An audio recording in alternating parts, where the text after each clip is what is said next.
Dapatkan kesuksesan, kita cuma butuh satu partner yang tepat. Insya Allah bisa. Punya satu partner yang tepat, insya Allah bisa dapat. Tapi mendapatkan satu partner ini butuh waktu. Bersyirkah, nih jamaah sekalian yang perlu kita pahami bersama.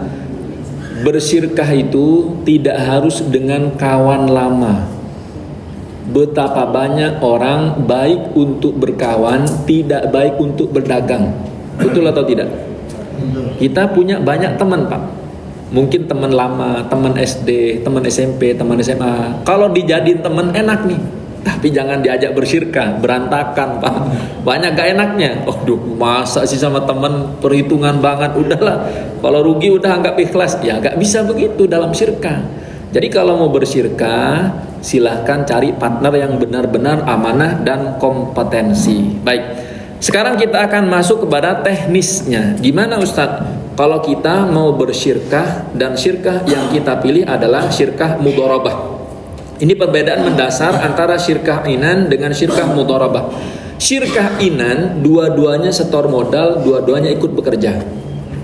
Syirkah mudharabah, satu investor, satu pengelola. Jadi kalau Bapak mau bersyirkah, cari partner bisnis, silahkan tentukan. Mau syirkah yang inan, sama-sama setor modal, sama-sama ikut bekerja, atau Bapak sebagai investor saja, silent partner. Saya nggak bisa Pak kalau ikut kerja, saya ini juga punya bisnis di tempat yang lain, saya harus keluar kota setiap pekan. Udahlah saya invest aja, silakan Bapak kelola, silakan buka warung. Ini namanya syirkah mudharabah. Ini syirkah yang cuma nyetor modal, Bapak tidak ikut bekerja. Justru dalam syirkah mudharabah, investornya nggak boleh ikut kerja. Ini banyak orang salah kaprah. Ustaz, saya sudah setor modal, saya berhak dong kerja. Nggak bisa begitu. Ustaz, saya modal saya lebih 51%, saya berhak ngatur semua. Beda. Ini bedanya kapitalisme dengan syirkah. Dalam syirkah, semua yang terlibat memiliki kekuatan yang sama. Tapi dalam kapitalisme, yang paling banyak sahamnya yang bisa mengatur perusahaannya. Yang penting sahamnya di atas 51%, mau yang CEO istrinya, mau bagian keuangan anaknya, bebas karena dia punya saham mayoritas. Tapi dalam syirkah gak bisa begitu, semua harus dengan musyawarah.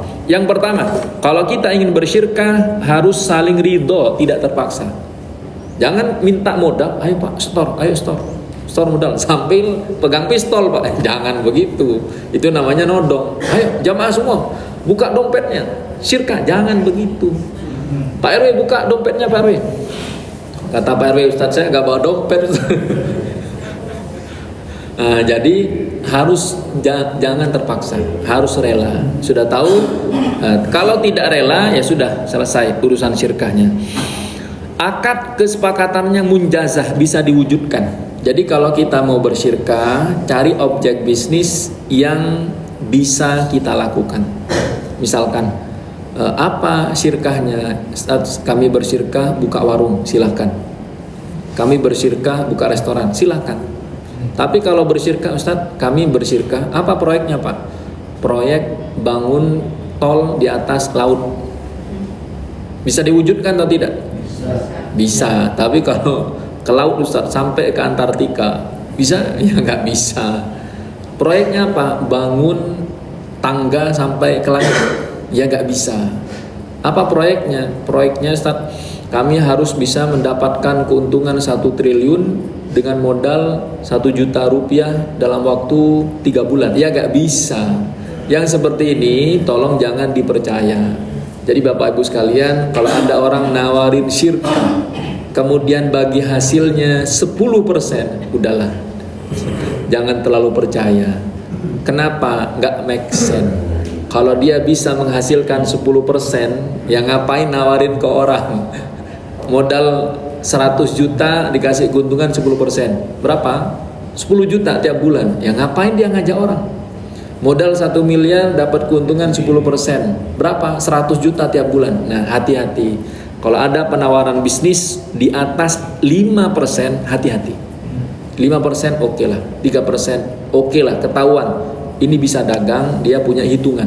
Tapi kalau ada penawaran keuntungan 10%, apalagi ada orang datang, Masya Allah, bukan hanya syirka Pak, bermasalah, sampai sekitar 20 miliar. Berapa yang ditawarkan?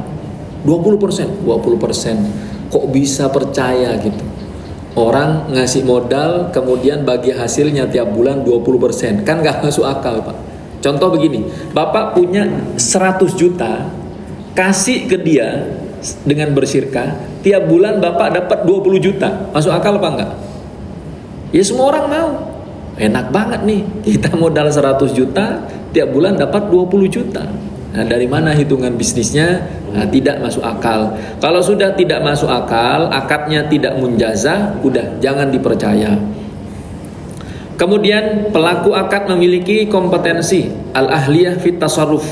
Pemodal harus pemilik atau wakil dari pemilik. Jadi kalau menggunakan modal orang, Ustadz saya nggak punya modal, tapi ada orang yang mau memodalin. Nah, kalau pakai modal orang, kita adalah wakil dari pemodal. Nilai modal harus jelas. Kalau Bapak punya aset, kemudian mau bersyirkah, Ibu punya gelang, punya cincin, mau bersyirkah, Bapak punya komputer, punya PC, punya laptop, mau bersyirkah, semua barang-barang itu harus diuangkan. Jangan setor fisiknya. Ustadz saya mau bersyirkah, bikin restoran. Kata ibu-ibu, mau nggak kita bersyirkah buka restoran? Mau, kata ibu-ibu. Ya udah, setorin modal. Tiba-tiba nggak nyetorin duit Pak. Ada yang nyetorin ulekan, ada yang ngasih kompor, ada yang ngasih gas. Nggak bisa. Syirkah itu modal awalnya duit. Kalau ibu nyetorin ulekan, harus dikonversi dulu berapa harga ulekan hari ini. Berapa? 10.000. Ya masukkan 10.000, diuangkan terlebih dahulu. Kemudian utang mudharib. Mudharib ini pengelola, tidak boleh dijadikan modal. Jadi kalau mau investasi harus ada uangnya, jangan utang mudharibnya. Misal begini, si A, Anton bersyirkah dengan Budi. Kata Anton kepada Budi, bro kita syirkah yuk. Oke. Berapa modalnya? 1 miliar. Oke, 1 miliar. Kemudian Anton mengatakan, Pak Budi kan punya utang ke saya 500 juta. Terus ya udah, utang Pak Budi itu kita jadikan modal aja. Berarti Pak Budi lunas utangnya. Tapi tolong masukkan ke dana syirik. Gak bisa. Bayar dulu utangnya. Kemudian utang yang sudah terbayar disetorkan dalam satu rekening. Jadi gak boleh kita main tagih-tagih utang lewat syirkah. Tapi Ustadz, kan kita bisa tagih dengan cara, bisa dengan cara hawalah. Ini beda lagi pembahasannya. Sudah ada penjelasannya dalam kitab-kitab fikih. Kemudian modal harus diserahkan. Ini banyak orang berkasus dalam syirkah karena modalnya tidak diserahkan. Contoh, ada sebuah kasus, ada orang bersyirkah, Ustadz kami mau konsultasi, silahkan. Datanglah 2 orang. Syirkahnya bermasalah, sebenarnya tidak banyak, hanya sekitar 200 juta. Tapi investor ini gak ngasih duit ke pengelola. Misal ya, syirkahnya apa? Syirkah restoran Ustadz. Sudah. Tiba-tiba investor ini beli barang-barang yang dibutuhkan untuk restoran. Beli panci, beli gas, beli piring, beli semua dikelola sendiri. Nah, kalau syirkahnya mudharabah gak boleh. Syirkah mudharabah itu investornya kasih modal, pengelolanya yang belanja. Jangan barang-barang pribadi dimasukkan kemudian diklaim ini adalah modal. Jangan. Dia harus berupa uang. Tapi Ustadz saya gak yakin. Nah, kalau gak yakin jangan bersyirkah Pak. Syirkah itu bagi orang yang sudah saling percaya. Jangan atas dasar kasihan. Kasihan Ustadz, tetangga saya baru kena PHK.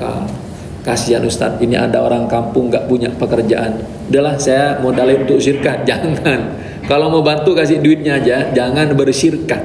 Karena resiko syirkah itu 2, hilang duit dan hilang silaturahim. Jadi harus faham.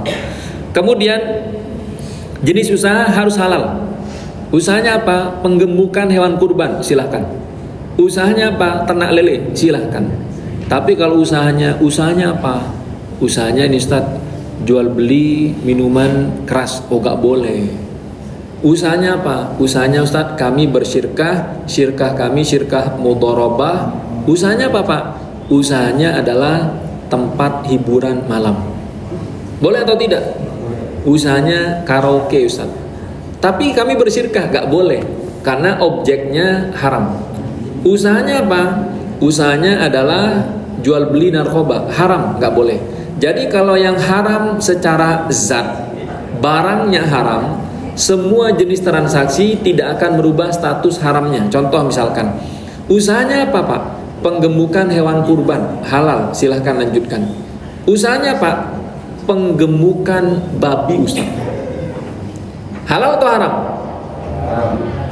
Apa usahanya? Penggemukan babi. Halal? Tapi Ustaz ini syirkah, tetap haram, karena babi sudah diharamkan. Tapi Ustaz nanti babinya mau dibikin kebab, tetap haram Pak. Mau dibilang dia syirk, mau dibilang kebab, tetap haram, karena babi secara zat sudah diharamkan. Menjalankan akad muqayyad. Akad muqayyad adalah akad terikat. Misal investor mengatakan kepada pengelola, Pak, saya punya modal 100 juta, silahkan Bapak gunakan untuk usaha apa saja, yang penting jangan ternak. Tiba-tiba dia bikin usaha ternak lele Pak. Udah ternak lele di samping bandara. Begitu pesawat take off, kan lelenya gemeteran juga Pak. Begitu landing, gemeteran juga. Akhirnya lelenya stres, mati. Karena dia tidak menjalankan syarat yang disarankan oleh investornya, maka dia bersalah. Kalau dia bersalah, dia wajib mengganti semua modal investor. Jadi hati-hati. Ini namanya akad muqayyad. Yang ke-10 nih, profit sharing. Banyak orang salah bersyirkah dan menentukan profit sharing yang tidak tepat. Profit sharing tidak boleh dalam bentuk angka. Profit sharing harus dalam bentuk persentase. Apa bedanya? Oh beda. Misalkan ya, bersyirkah dengan seorang kawan, bro, saya punya duit nih 1 miliar. Gimana? Profit sharingnya per bulan, saya gak mau tahu, 10 juta. Nah ini riba, ini haram. Kenapa? Karena fix 10 juta. Pertanyaannya, apakah bisnis itu pasti menghasilkan 10 juta? Belum tentu. Tapi kalau dengan persentase, bro, kita mau bersyirkah, profit sharingnya udah 50-50 aja. Kalau untung 50-50. 50-50 ini berapa? Ya gak tentu. Ya kalau bulan itu dapat profit 50 juta, ya berarti 50-50, 25-25. Kalau dapatnya 40, ya tetap 50-50, tapi dapatnya 20-20. Kalau 100 juta, ya tetap 50-50, tapi dapatnya 50-50. Nah yang gak boleh kita langsung matok angka. Saya gak mau tahu, saya kasih kamu modal 100 juta, yang penting setiap bulan saya dapat 10 juta. Ini fix, ini riba yang diharamkan.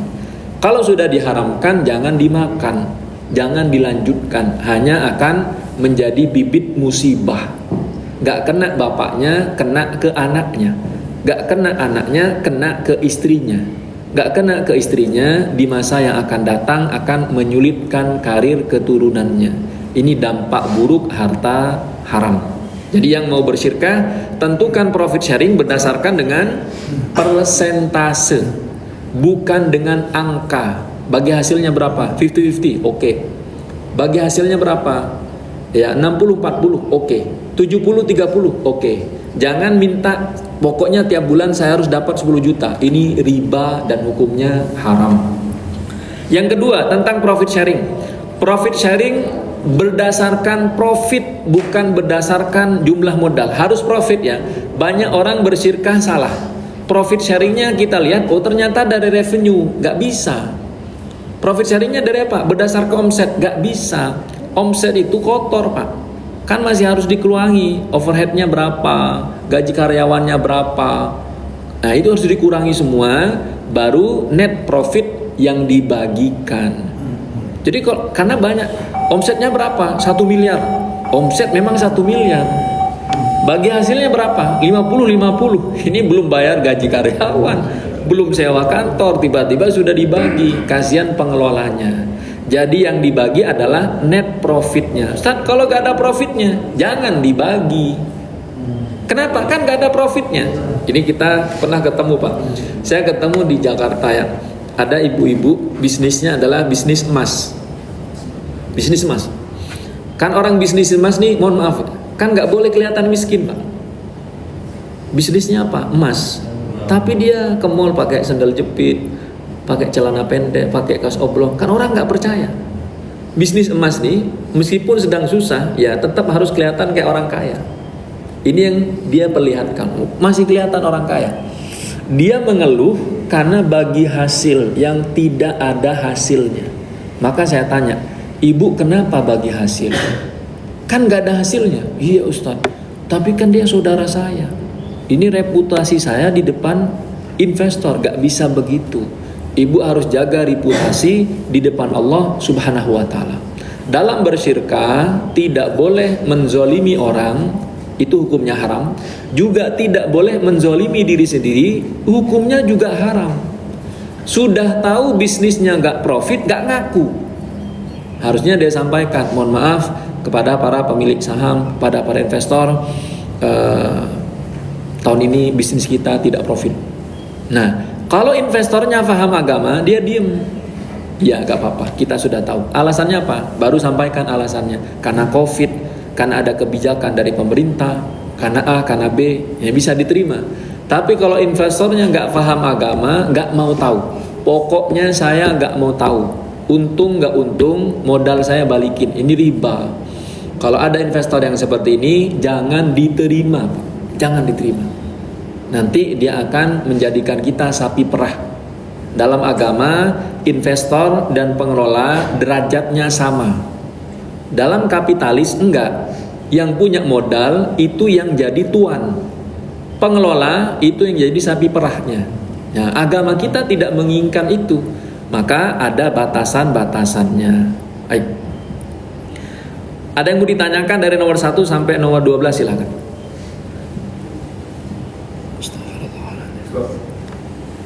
Silakan.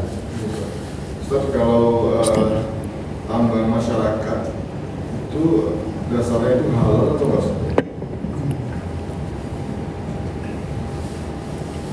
Tambang masyarakat Ustaz, dia halal enggak? Dan kalau misalnya kita akan investasi satu alat berat ke dalam itu, nah itu jadi bagian yang halal atau enggak?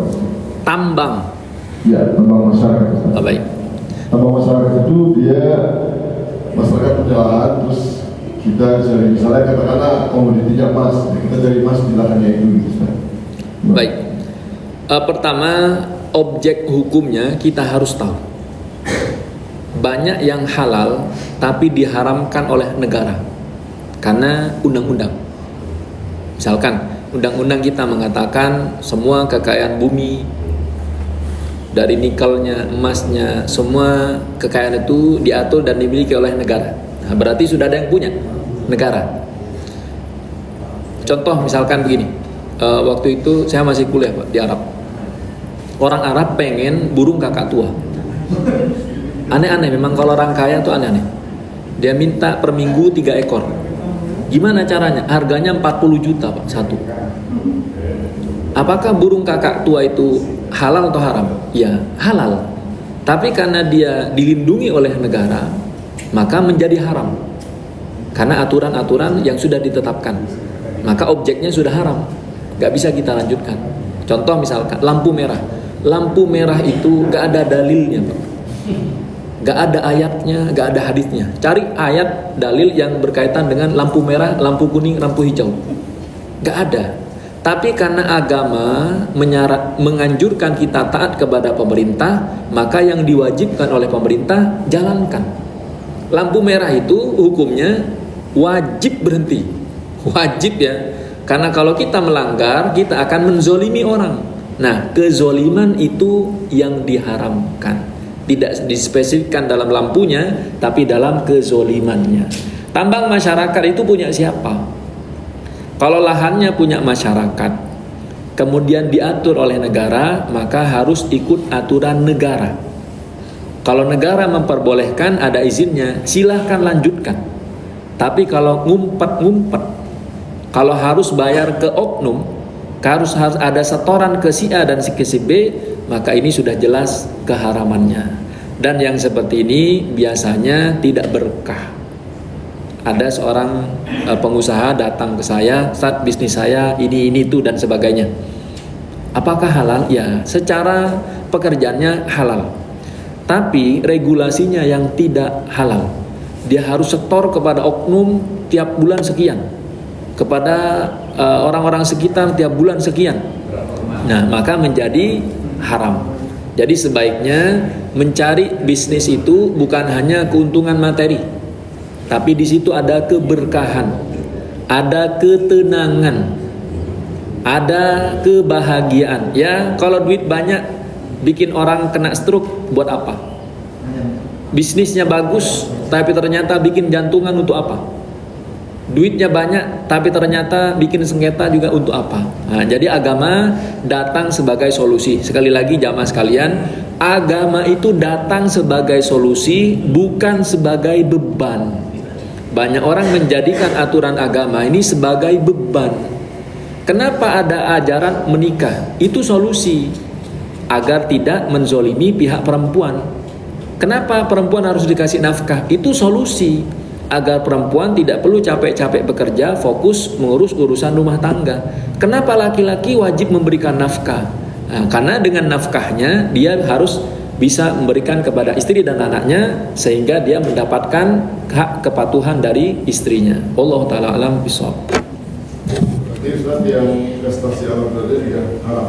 Semua Jadi, yang membantu, tapi dia baik, yang membantu dalam pekerjaan yang haram hukumnya sama. Itu yang disebut dengan at-ta'awun 'alal itsmi wal udwan. Jangankan membantu, nunjukin aja dosanya sama. Misal ya, ada kajian, Pak Budi ada kajian nggak? Oh ada, sebarkan flyer. Maka orang yang menyebarkan flyer, gara-gara flyer kajian orang hadir, Pak Budi dapat pahalanya. Tapi kalau ada orang tanya ke Pak Budi tahu nggak tempat dugem yang paling bagus? Oh ada.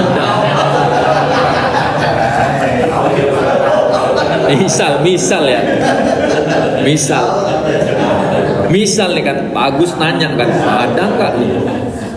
Cari yang harga murah, barangnya bagus. Kira ada apa enggak? Oh ada. Kemudian dikasih alamatnya, langsung Sherlock, Pak. Maka semua orang yang datang ke tempat maksiat itu, Pak Budi dapat dosanya. Jadi jangan, tolong. Kenapa dapat sama-sama dosanya meskipun dia tidak datang ke tempat maksiat itu? Karena gara-gara dia orang bikin dosa. Support alat-alat berat. Seandainya nggak ada alat-alat berat, kan orang nggak jadi nambang. Seandainya nggak di Sherlock, orang kan nggak datang. Mana nih tempatnya? Tiba-tiba di Sherlock dikasih price listnya. Ini harganya. Ini kalau Allah alam berapa harganya? Kapan Ustaz? Silakan. Astagfirullah. Assalamualaikum warahmatullahi wabarakatuh. Waalaikumsalam.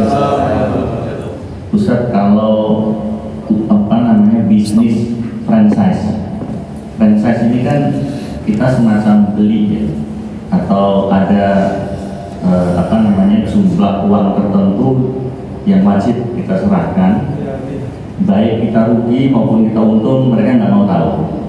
Nah, ini hukumnya seperti apa? Ya, itu yang nggak boleh. Yang nggak boleh di situ. Jadi celahnya franchise itu, pertama, ketika orang jadi franchise-nya, dia harus beli barang dari dia, padahal dia sudah bayar. Itu yang tidak boleh. Yang lebih bagus bagaimana Ustaz? Bermitra. Bermitra itu solusi daripada franchise.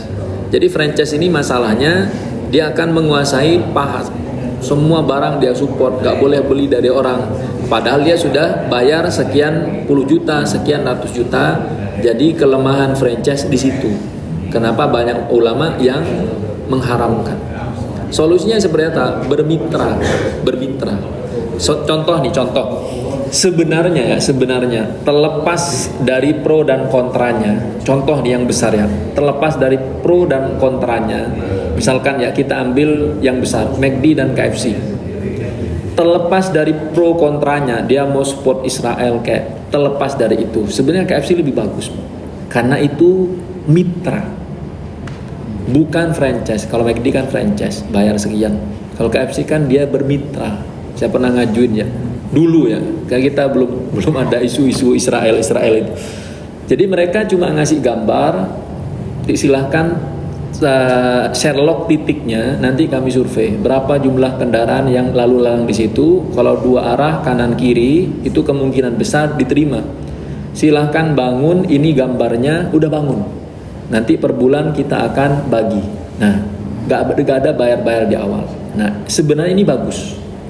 Nah, tapi yang lebih bagus kalau kita punya brand sendiri, kemudian kita konsepnya bersyirkah. Nah, itu lebih bagus ya, lebih bagus. Jangan berfranchise. Contoh misalkan ya, saya ketemu sama ownernya Almas ya, yang sekarang lagi bagus tuh. Beliau ini kan bagus konsepnya. Beliau ini tidak mau konsep kapitalis. Beliau itu akan head to head dengan perusahaan-perusahaan F&B yang pro dengan Israel. Oh bagus. Nah, beliau juga menyuarakan tentang kebebasan Palestina. Ini bagus. Nah, yang muslim-muslim seperti ini yang seharusnya kita support. Ya kita mungkin nggak bisa bermitra, ya tidak apa-apa, tapi minimal tidak menjelek-jelekkan muslim yang sudah membangun konsep bisnisnya secara syariah. Jadi kalau bisa ya di sini ada jamaah yang punya brand bagus, kita bantu. Yang punya perusahaan yang bagus, kita bantu. Sesama muslim, Pak.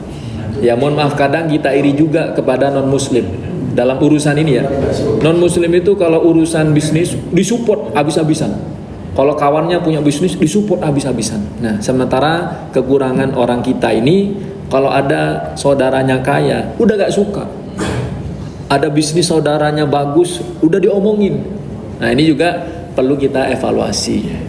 Dan yang berbisnis silahkan dilanjutkan, jangan khawatir diomongin orang, Pak. Ya mohon maaf, jangankan orang jauh, orang dekat pun banyak yang gak suka kalau kita kaya. Jangankan saudara jauh, saudara dekat pun banyak yang gak suka kalau kita sukses. Betul atau tidak? Nah, ini kewajiban kita sebagai seorang muslim, support bisnis sesama muslim. Jadi kalau franchise tolong hindari. Termasuk kalau misalkan kita menyewakan lahan ataupun bangunan untuk franchise itu. Nah, kalau produk yang dijual halal, maka silahkan. Tapi kalau produk yang dijual haram, jangan. Ada beberapa hari yang lalu orang WA saya, Ustaz, bolehkah saya menyewakan ruko saya kepada pegadaian? Saya tanya, ini syariah atau konven? Ya konven, Ustaz. Bapak akan terima dosanya karena membantu orang bermaksiat di situ, melakukan transaksi riba. Akhirnya dengan izin Allah dibatalkan. Waduh sayang nih Ustaz, duitnya banyak. Kalau pertimbangannya hanya duit, maka urusan syariat kita singkirkan. Tapi kalau pertimbangan kita adalah syariat, agama, maka duit insya Allah akan datang. Harus punya keyakinan yang sangat kuat bahwa tidak ada 1 rupiah pun yang masuk atau keluar dari rekening kita kecuali Allah izinkan. Setuju atau tidak? Nah, kita kan nggak tahu nih rekening Bapak ada berapa, kita nggak tahu. Tapi yang keluar dan yang masuk pasti diizinkan oleh Allah. Yang sudah ada di dalam saldo kita yang bisa kita nikmati juga Allah izinkan. Karena tidak semua yang masuk bisa dinikmati. Ada juga rekening yang masuk hanya untuk menyelesaikan masalah. Rekening nih ada duit masuk, ban kempes. Ada rekening duit masuk, anak sakit. Nah, tak bisa dinikmati. Nah, semua itu Allah yang atur. Urusan rizki jamaah sekalian jangan khawatir. Yang ngatur itu Tuhan kita. Seandainya yang ngatur rizki bukan Tuhan, ya kita gak bisa makan. Kenapa? Dosa kita lebih banyak daripada pahala kita. Seandainya urusan rizki bukan Allah yang ngatur, kita gak dikasih, Pak. Kenapa? Ya mungkin karena tidak amanah. Mungkin kita sering berbohong, mungkin sering berkhianat. Contoh misalkan ada seseorang yang sudah berhijrah, sudah taubat. Kemudian dia mengatakan kepada Allah, "Ya Allah, hamba sudah taubat, hamba sudah berhenti melakukan maksiat. Tolong berikan duit yang banyak." Nah, Allah kasih duit yang banyak. Kira-kira bikin dosa lagi atau enggak? Ya, bikin lagi. Tapi kan Allah tetap kasih. Itu salah satu rahmat dari Allah Subhanahu wa taala. Maka urusan rizki jamaah sekalian jangan khawatir, yang ngatur langsung Allah, bukan Rasulullah Shallallahu Alaihi Wasallam, apalagi manusia. Allah sendiri yang ngatur. Kalau sudah pantas pasti dikasih fasilitas. Kalau belum dikasih berarti belum pantas. Allah taala alam bisawab.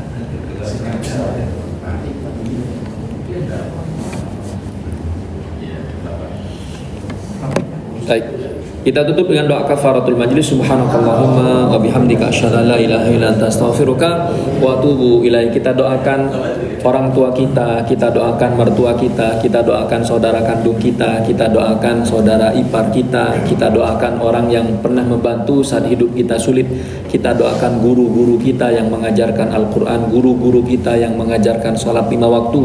Yang mereka hari ini sedang sakit, semoga Allah sembuhkan penyakitnya. Yang hari ini hidupnya sulit, semoga Allah mudahkan urusannya. Yang rizkinya sempit, semoga Allah luaskan rizkinya. Yang hari ini belum punya pekerjaan, semoga diberikan pekerjaan. Yang hari ini belum menikah, semoga segera hadir jodohnya. Yang sudah menikah belum punya keturunan, semoga diberikan keturunan yang soleh dan solihah. Yang sedang bermasalah dalam rumah tangganya, semoga dijadikan rumah tangga yang sakinah, mawaddah, warahmah. Yang belum dapat hidayah, semoga segera dapat hidayah. Yang sudah dapat hidayah, semoga istiqomah, hisnahul khatimah. Yang hari ini punya masalah dalam finansial, yang hari ini masih banyak utang, yang hari ini banyak tanggungan, yang banyak kartu kredit, yang hari ini banyak kepada tanggungan kepada saudaranya, yang motornya masih kredit, yang mobilnya masih leasing, yang rumahnya masih KPR. Semoga segera lunas semua utang-utangnya dengan rizki dari Allah Subhanahu wa ta'ala. Wassallallahu ala nabiyina Muhammadin walhamdulillahi rabbil alamin. Terima kasih atas segala perhatian. Mohon maaf apabila ada kekhilafan. Wassalamualaikum warahmatullahi wabarakatuh.